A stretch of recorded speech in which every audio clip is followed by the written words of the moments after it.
Hello, welcome to Seer Travis Truth TV, episode 4.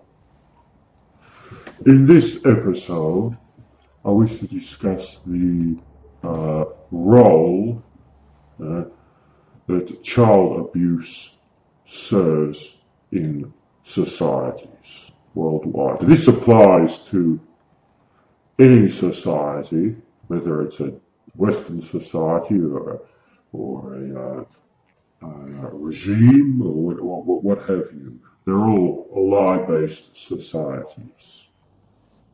Now, the first thing that I need to explain is the concept of the poison container. I will repeat that term, a poison container. Now, this term was invented, as far as my research can reveal, by a psychohistorian named Lloyd Demasi. And he is the head of the New York Institute of Psychohistory. His website is www.psychohistory.com. Now, in all cases of abuse, regardless of the age of the people being abused, the victim or the target functions as a poison container, which is like a receptacle to put bad emotions and feelings and disown parts of people's psyche so they can control those in another person. Okay? A very simple example of this is if a child is being molested. Now, what the abuser is doing is he's taking his negative emotions and any psychological problems he has and putting them into the child, which often relieves these problems greatly for himself. So it's a bit like that he's passed the parcel. He has taken parts of his psyche and negative emotions he doesn't want and put them onto this child. Another example is when somebody gets angry or frustrated and lashes out and hits the child. Right? What they're really doing is they're taking it out on the child. They're using the child as a poison container.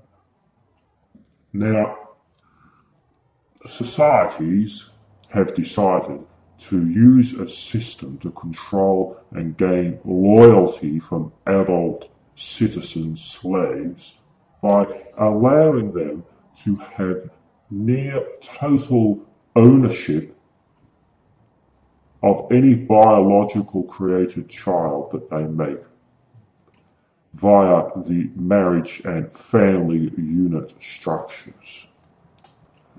The child then becomes a child slave to the parents by social decree. He has to live with those parents, and they are in charge, and they have this privacy that allows them to inflict certain levels of abuse on the child with no threat of punishment or any condemnation. It's considered a private matter, and what's more, is designed so there is no way that you could prove that that's what's happening to the child. Now, this whole structure is fully socially sponsored by society and cultures worldwide. It's one of the core forbidden truths. It's one of the core principles that societies operate under. Without child abuse in the family unit structure, current society systems, wouldn't be able to function. However, you would be able to structure a society that functions without child abuse, but just not in the way that they want it to function. Okay, now another similar issue to child abuse, which I have just explained very briefly, is that of bullying or schoolyard bullying. Now, again, we have children being allowed to use other children as poison containers, as targets for humiliations, okay, in order to cope with whatever abuse that their parents are inflicting on them, or even stresses and anxieties trying to adjust to the system.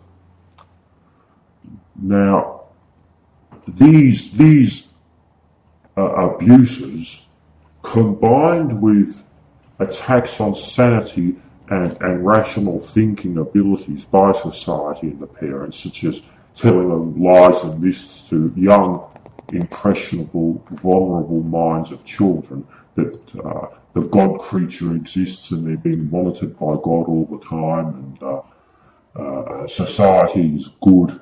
All these sorts of lies harms children and is also a form of child abuse. And together with other forms of child abuse, has unique effects on some children. It causes them trauma, psychological problems, and causes them to have muddled thinking. And in some individuals, this leads them to become criminals and commit violent criminal acts. But I can assure you, society is responsible for creating the state that they are in, and society commits all the crime actions itself on a much, much greater scale than any individual ever possibly could.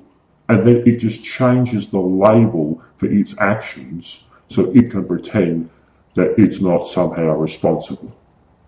Such as with some forms of murder, they call it a war, or, for example, an abortion.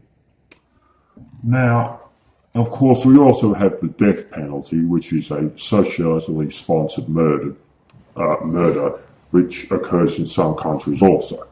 And there are other forms. Now, one person that